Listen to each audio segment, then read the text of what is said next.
Olá, que a paz de Jesus, nosso divino amigo, esteja conosco sempre, sempre, sempre. Que a gente aprenda a estar com Jesus, que a gente sempre pede isso, que a paz de Jesus esteja conosco, mas para a paz de Jesus estar conosco, nós temos que estar, né, com Jesus também. Então que a gente aprenda, vamos trocar, não vou pedir que a paz esteja conosco, que nós estejamos com Jesus sempre, mas que Ele nos inspire para continuar esse trabalho, né? De gravar esses vídeos aí sobre o livro O Consolador, do Chico e do Emmanuel, Chico Xavier e Emmanuel, que é a continuidade do livro dos Espíritos, veio à luz em 1941, né, no Centro Espírita de Pedro Leopoldo, onde foram formuladas diversas perguntas ao Emmanuel com caráter científico, filosófico e religioso, ou seja, falando desse tríplice aspecto da doutrina dos Espíritos. E nós já vimos até agora, né, a definição do livro, como é que ele foi feito, a parte de ciência, né, que fala das ciências fundamentais, que são a química, a física, a biologia, a psicologia e a sociologia. Vimos também Emmanuel falando para a gente das ciências abstratas, das ciências especializadas, das ciências combinadas e das ciências aplicadas, no decorrer deste ano. Entramos na parte da filosofia, onde nós vimos as respostas maravilhosas dele sobre a vida, sobre o aprendizado, sobre a experiência, a evolução, né? E sobre a transição com o momento da morte, da chamada morte, da passagem para o outro cômodo, como dizia o Chico. E estamos na parte filosófica, no item 2.2, que é o sentimento. Vimos nos dois últimos vídeos a arte, né? Falando dos virtuosos, do gênio, da música, da pintura, da escultura. E vamos agora entrar no item 2.2.2, que fala sobre a afeição. Então, na afeição, nós vamos ver sobre simpatia, antipatia, amizade, família. E vamos iniciar na pergunta 173, né, que tem o seguinte enunciado: como devemos entender a simpatia e a antipatia? Resposta: a simpatia ou a antipatia tem as suas raízes profundas no espírito, na sutilíssima entrosagem dos fluidos peculiares a cada um, e, quase sem sensações experimentadas pela criatura desde o passado delituoso em iguais circunstâncias. Devemos, porém, considerar que toda antipatia, aparentemente a mais justa, deve morrer para dar lugar à simpatia que edifica o coração para o trabalho construtivo e legítimo da fraternidade. Existe uma lei que se chama atração e repulsão dos fluidos. Muitas vezes, quando nós aproximamos de uma pessoa e temos uma antipatia, são fluidos que estão debatendo, pode ser inimigos do passado, pode ser pessoas que têm diferenças enormes e que intimamente se reconhecem pelos fluidos antagônicos. E a simpatia é a mesma coisa. Nós encontramos pessoas que pensam parecido, que têm um fluido, um pensamento igual, ou então já simpatias, amizades do passado. Então, Emmanuel fala que a antipatia ou simpatia tem suas raízes na entrosagem dos fluidos peculiares a cada um. Mas, no caso da antipatia, até a mais justa que a gente pode achar, ela deve morrer para dar lugar à simpatia que edifica o coração para o trabalho construtivo e legítimo da fraternidade. Ou seja, nós temos que promover reforma íntima sempre, sempre, sempre. Se nós temos antipatia por alguém ou por coisas, nós temos o dever de mudar isso para a simpatia. Pergunta 174. Poderemos obter uma definição de amizade? O que é amizade, né, por Emmanuel? Aí há que resposta maravilhosa.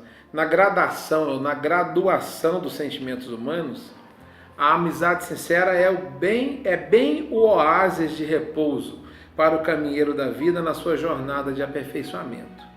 Nos trâmites da terra, a amizade leal é a mais formosa modalidade do amor fraterno, que santifica os impulsos do coração nas lutas mais dolorosas e inquietantes da existência. Quem sabe ser amigo verdadeiro é sempre o emissário da ventura e da paz, alistando-se nas fileiras dos discípulos de Jesus pela iluminação natural do Espírito que, conquistando as mais vastas simpatias entre os encarnados e as entidades bondosas do invisível, sabe irradiar por toda parte as vibrações dos sentimentos purificadores e pacificadores. Ter amizade é ter coração que ama e que esclarece, que compreende e que perdoa nas horas mais amargas da vida. Jesus é o divino amigo da humanidade.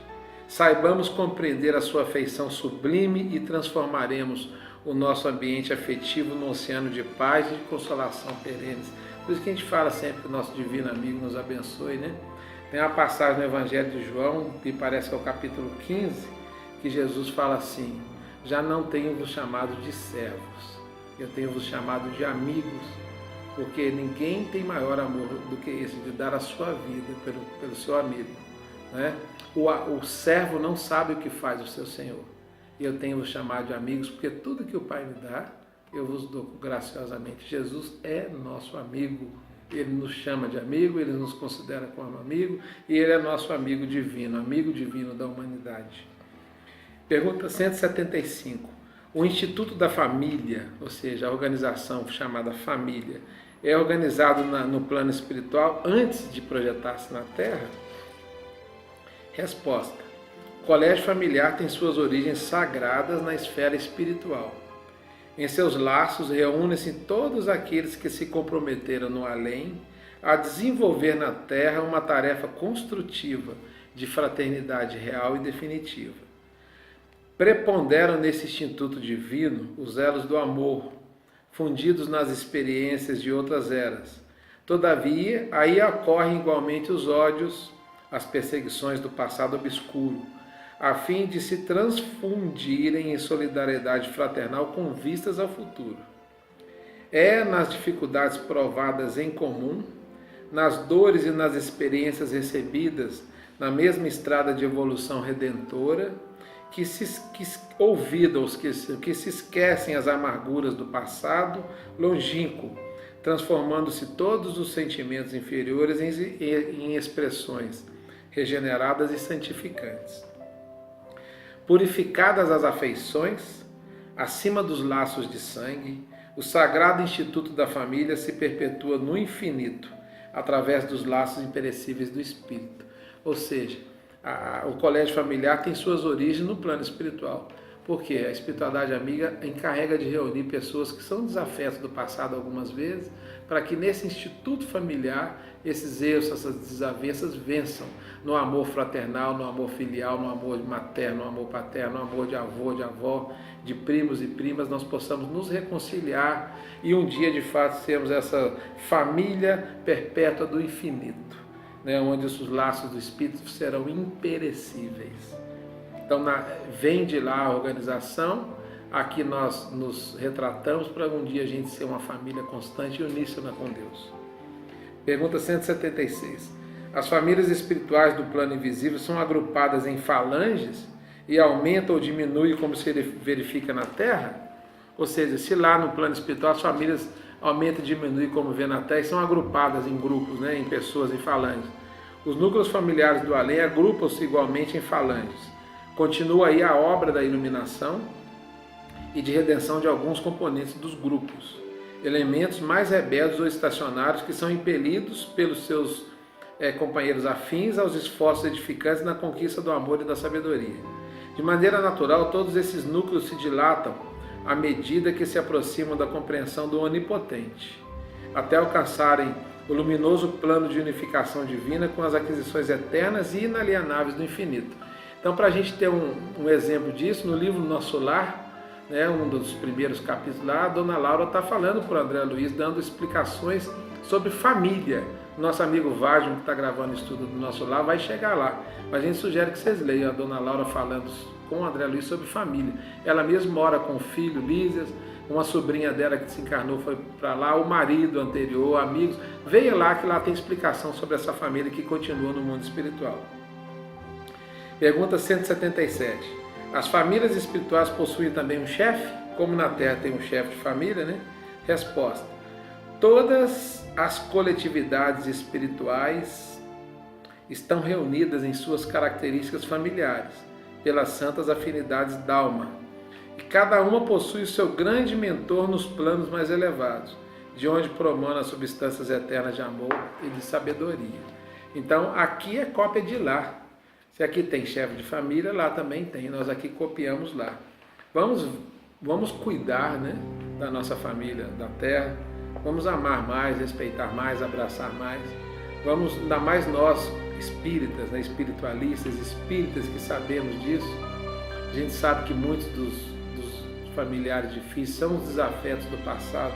A gente está, por misericórdia de Deus, vivendo em conjunto, né, em união para reconciliarmos. Então vamos tratar de amar mais.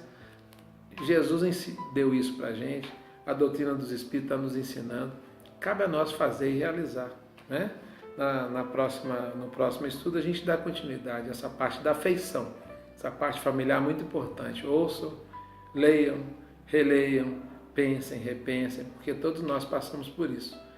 É lugar comum de todos nós e necessário. Muito obrigado por mais essa atenção, que a paz de Jesus continue iluminando e fiquem com Deus.